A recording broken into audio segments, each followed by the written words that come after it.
साथियों से ये निवेदन है, जैसे कोई भी कार्यक्रम हम जब करते हैं उस महीने में जिन महापुरुषों की जयंती आ जाती है तो उनको ध्यान में रखते हुए उनको भी वो समर्पित कर देते हैं। कार्यक्रम तो होते रहते हैं, चलते रहते हैं, उनकी जयंती पे भी हुआ है, कहीं ना कहीं होते रहते हैं और साथियों ने भी, गौरव ने भी, क्योंकि संगठन ने भी किया है। लेकिन पूरा महीना कम से कम उसकी विचारधारा, आइडियोलॉजी चर्चा में रहे उन महापुरुषों की, इसलिए उनको समर्पित कर देते हैं।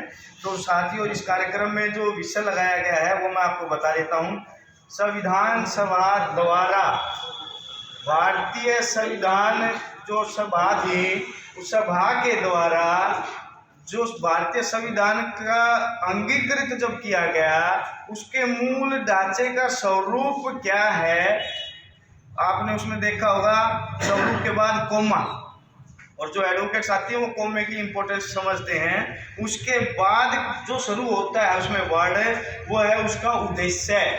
उसके बाद क्वेश्चन मार्क, उस क्वेश्चन मार्क के बाद क्या है, तथा वर्तमान में क्रियान्वयन पर चर्चा। तो विषय शायद आपको समझ में आया हो, धीरे धीरे और समझ में आ जाएगा जब उस पर चर्चा होगी।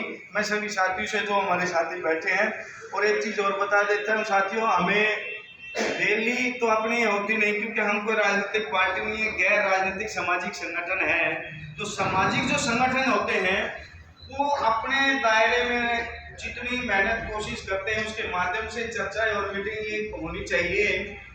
भीड़ का मामला रैलियों में ज़्यादा देखने को मिलता है, तो भीड़ का रैली तो अपनी है भी विचार गोष्ठी है और समाज की चर्चा है, ना कोई ये भाषण प्रतियोगिता है। सिर्फ आपस में कुछ विषय रखा है, उस विषय पर चर्चा हो और उस चर्चा की गंभीरता को समझने के लिए जो बुद्धिजीवी लोग होते हैं वो पहुंचते हैं। जो साथी नहीं पहुंच पाते हैं, हम अपनी कमी, जो हमारी कमियां होती हैं, हम उनको आगे भी देखते हैं। और जहां तक कोशिश करती है, ये सच्चाई है कि आपका दिल्ली के सादरा डिस्ट्रिक्ट संगठन के माध्यम से पहली बार इधर मीटिंग है, और उत्तर पश्चिम जो दिल्ली है उधर पूरी टीम है। अभी 27 को भी कार्यक्रम था, 400-500 लोगों का प्रोग्राम था। रमेश टाक जी और कई साथी करके बैठे हैं, और बुद्ध रतन जी जो अपने नामलोई बौद्ध विहार से कार्यकारिणी के सदस्य भी हैं और अपने संगठन के दिल्ली प्रदेश अध्यक्ष भी हैं।